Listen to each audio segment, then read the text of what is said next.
seluruh masyarakat dan keluarga daripada yang sakit, sama-sama kami mengambil pasien tersebut, mengevakuasinya dengan tandu seadanya yang kami buat sendiri.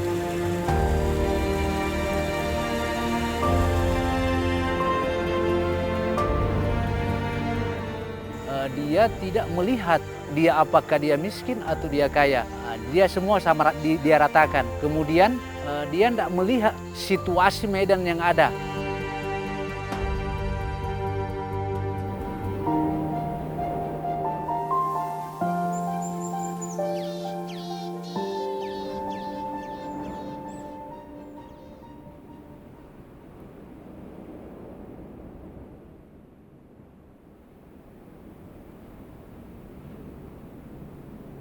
Hamparan kabut putih tipis yang menggantung menutup sebagian bukit yang mengelilingi Desa Rompo, Kecamatan Lore Tengah, Kabupaten Poso.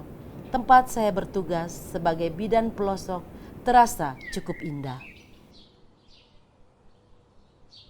Perkebunan warga yang hijau membentang luas dengan sungai yang mengalir jernih serta masyarakat yang selalu tersenyum ramah membuat suasana di Desa Rompo meskipun berada jauh di pelosok lembah Behoa, terasa sangat menyejukkan.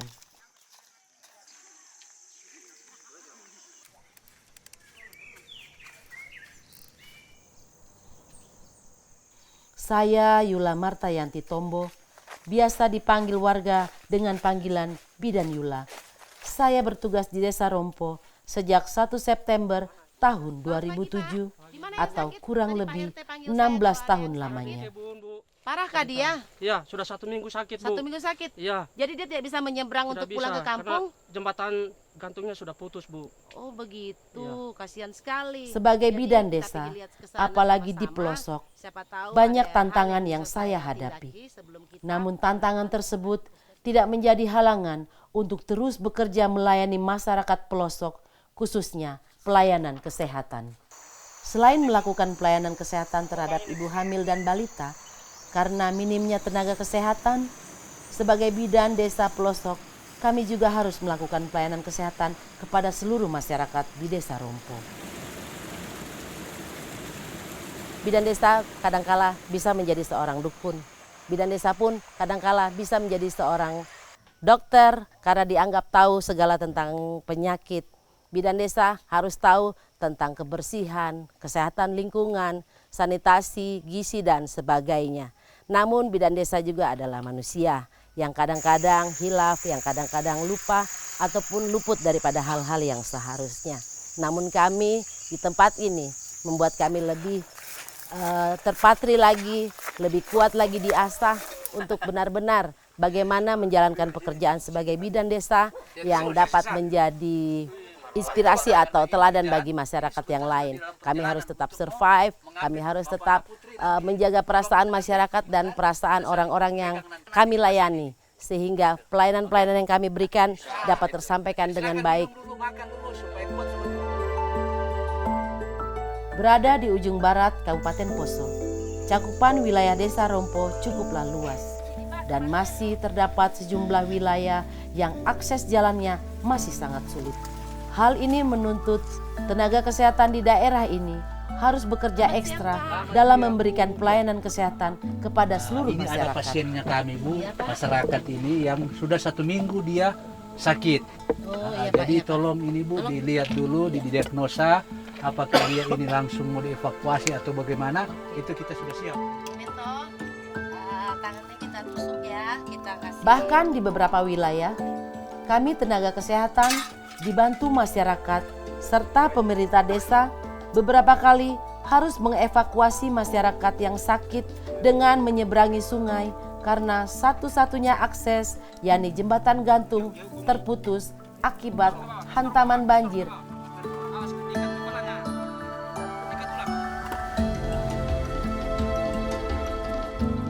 Dalam pelayanan kami sering mendapat masalah tentang transportasi dan juga beberapa waktu lalu kami sering mendapatkan panggilan ke sebelah wilayah daripada wilayah desa ini untuk menangani atau mengobati pasien yang sakit. Banyak kesulitan-kesulitan, misalnya beberapa waktu lalu jembatan gantung kami terputus dan jembatan itu akses satu-satunya untuk kami bisa sampai ke tempat pasien tersebut.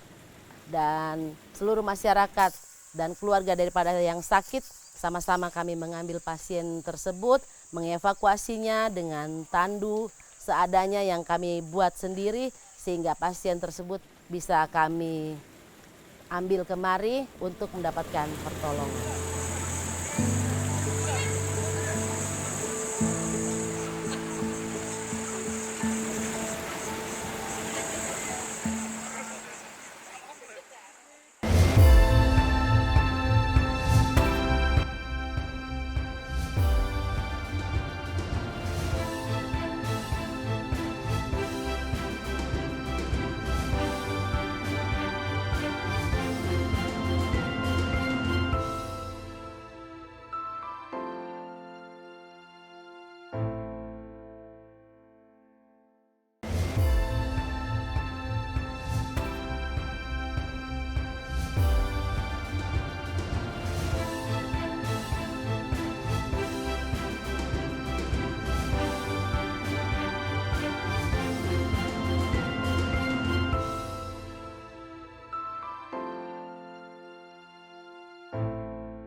Untuk bisa melakukan pelayanan kesehatan secara maksimal kepada seluruh masyarakat Desa Rompo, khususnya terhadap ibu hamil dan balita. Selaku bidan di desa, saya bekerja sama dengan pemerintah desa, aparat keamanan dan seluruh elemen masyarakat Desa Rompo melaksanakan program Gerakan Peduli Ibu dan Bayi Selamat atau Geliat. Kalau kita akan menjemput ibu hamil yang akan kita bawa ke fasilitas kesehatan yaitu di Puskesmas Doda. Jadi bagaimana keadaannya ini pasien? Kalau untuk kelengkapannya Bu sudah kita urus semua, kisnya kita sudah cek, sudah aktif. Oh, surat-suratnya ya? Untuk dalam program ini kita ketahui bersama, kita sudah berkoordinasi dengan aparat desa yang ada, kemudian dengan bidan-bidan desa. Adapun dukungan yang bisa kita berikan yaitu menjamin rasa aman dari titik penjemputan selama perjalanan sampai di titik tujuan. Kemudian selain daripada itu kita juga turut serta dalam membantu evakuasi, baik itu misalnya di dalam perjalanan ada kendala, kita tetap akan turut membantu. Bidan desa yang ada sekarang ini saya anggap luar biasa karena walaupun di sini memang tempatnya boleh dikata terpencil lah Pak ya, tapi beliau tetap antusias untuk menempuh jalan yang begitu sulit untuk menunaikan tugasnya Pak. Ada rasa sakitnya ya. Program Geliat ini cukup efektif, berhasil menekan angka kematian bayi dan ibu melahirkan. Bahkan saat ini di Desa Rompo, angka kematian ibu dan bayi 0. Meskipun banyak di antara ibu hamil yang tinggal di daerah terisolir. Hal ini tidak terlepas dari peran seluruh elemen yang terlibat di dalam program Geliat tersebut. Program Geliat ini, kalau di desa kami sebelum menjadi program Geliat, kami mempunyai istilah perkataan siaga apa hari ini atau resiko apa hari ini. Karena menurut kami setiap hari sebagai seorang ibu hamil bisa mempunyai resiko. Setiap hari seorang ibu hamil selalu harus bersiaga. Siaga bersama suami, keluarga dan seluruh masyarakat, terlebih lagi kami sebagai bidan. Dalam program Geliat ini yang terdiri dari 5 unsur yaitu Kepala Desa, Babinsa, Polmas, bidan desa setempat dan bidan desa tetangga. Kami melakukan kesepakatan yang harus kami tanda tangani di hitam di atas putih sebagai sebuah kesepakatan yang benar-benar harus kami laksanakan. Kami tidak menunggu seorang ibu hamil itu untuk sakit dulu baru kami melakukan tindakan, tapi seorang ibu hamil kita harus sebagai bidan harus tahu kapan tafsiran persalinannya. kapan ibu hamil ini harus pergi USG, kapan ibu hamil ini harus berangkat ke fasilitas kesehatan yang lebih tinggi seperti puskesmas dan rumah sakit. Jadi program Geliat ini bersama-sama 5 unsur tersebut melakukan gerakan mempersiapkan apa yang harus dibawa oleh seorang ibu hamil pada saat berangkat menuju ke rumah tunggu, apa yang harus dipersiapkan oleh seorang polisi masyarakat dalam menggunakan kendaraan yang akan dipakai sebagai rujukan ke rumah tunggu atau ke fasilitas kesehatan yang lebih tinggi, dan bagaimana akses perjalanannya yang akan selalu diperiksa oleh Babinsa dan pemerintah desa melengkapi kelengkapan daripada surat-surat seperti kartu keluarga, kartu KIS, dan KTP daripada ibu hamil yang bersangkutan, karena itu akan sangat menentukan bagaimana seorang ibu hamil mendapat pertolongan di tingkat yang lebih lanjut. Dan kami sebagai bidan harus lebih jeli lagi, harus lebih duluan bergerak daripada keempat unsur yang lain dengan bidan desa tetangga.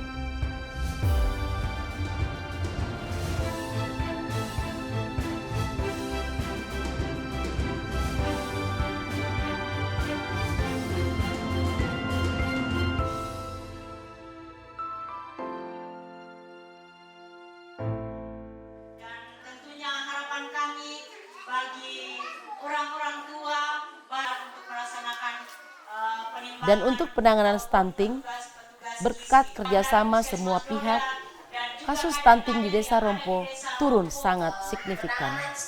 Tercatat tahun 2022, terdapat 14 kasus prevalensi stunting di Desa Rompo.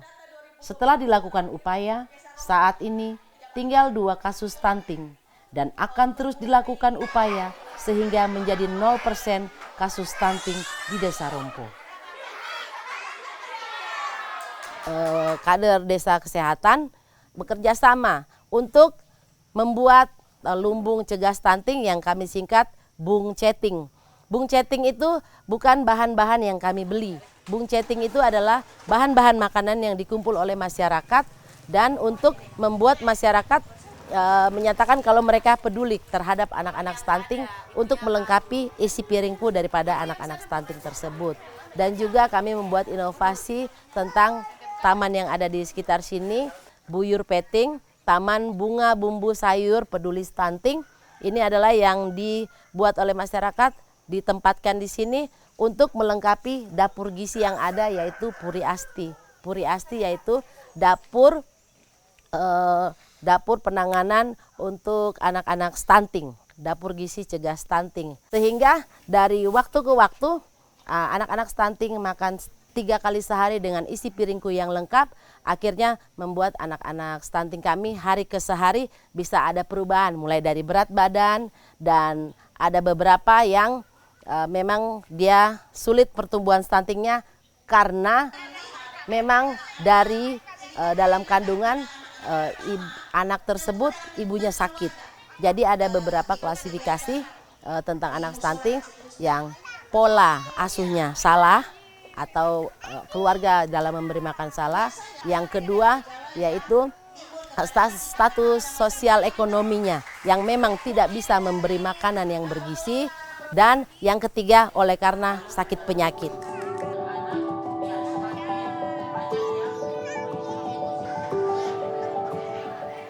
Keberhasilan penanganan stunting di Desa Rompo karena ada peran aktif, bukan hanya saya selaku tenaga kesehatan, namun seluruh elemen masyarakat Desa Rompo, termasuk lembaga adat, menerapkan aturan adat pernikahan.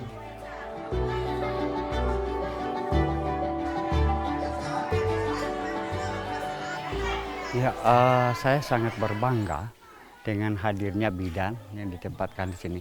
Karena bukan hanya menangani khusus kesehatan, tetapi bisa berbaur dengan di masyarakat, juga di keagamaan, utamanya juga dalam kelembagaan, utamanya lembaga adat. Gitu. Ya, kalau peran lembaga adat itu tentunya ada kan aturan-aturan yang sudah disepakati bersama bidan desa, utamanya tentang perkawinan usia dini. Nah, itu yang selama ini saya juga selalu mensosialisasikan terhadap masyarakat tentang perkawinan usia dini, bahwa bukan hanya dari agama saja, tetapi di kesehatan juga menyampaikan bahwa ada batasan-batasan umur untuk perkawinan.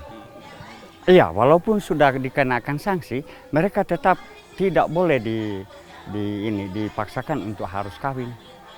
Walaupun sudah ada yang aturan yang sudah dituntut kepada mereka.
Bertugas menjadi bidan di desa, apalagi di pelosok, yang sangat dibutuhkan adalah keikhlasan dan jiwa sosial. Karena banyak hal yang harus diperhatikan. Selain kesehatan warga, saya juga harus memperhatikan kaum difabel. Karena di desa Rompo cukup banyak warga difabel yang butuh perhatian.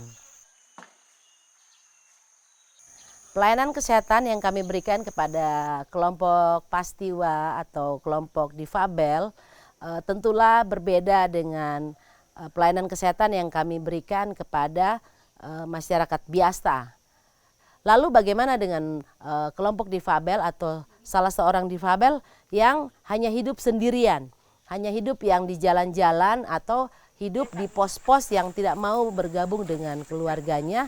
Kami harus mengikuti di mana tempat mereka tinggal. Misalnya yang di pos seperti ada salah satu Bapak Arnold. Bapak Arnold itu punya keluarga, tapi dia hidup di jalan-jalan, di pos-pos atau dimanapun dia suka. Jadi kami memerlukan bantuan daripada pendamping atau kader difabel. Kami memiliki 2 kader difabel perempuan dan 2 kader difabel laki-laki. Jadi khusus yang laki-laki menangani atau membantu saya kepada difabel yang laki-laki dan yang perempuan kepada difabel yang perempuan. Dan kami mempunyai kesempatan untuk membuka lahan pertanian. Pemerintah desa memberikan bibit bawang kepada seluruh masyarakat pun kepada kami. Kami mencoba dan berhasil. Kami berhasil menanam bawang itu sampai sekian ratus kilo banyaknya. Cuman kami ingin memasarkan agar kami mempunyai juga biaya hidup yang dikerjakan oleh kelompok ini sendiri. Kami belum mempunyai lisensi. Kami punya hasil produk dari kebun kami itu bukan tidak laku, tapi seperti tidak diakui. Itu merupakan kesedihan bagi kami. Sementara saat itu beberapa minggu lagi hari raya Natal, saya sudah menjanjikan untuk membagi kalau mereka mau dapat uang. Jadi saya dengan pendamping memutar otak bagaimana caranya supaya bawang ini jangan busuk, supaya bisa jadi uang. Bukan kapok kami melakukan kegiatan berkebun difabel itu. Jadi kami didatangkan orang-orang yang betul-betul peduli sehingga pada September 2021 kami dikukuhkan jadi special farmer atau petani istimewa.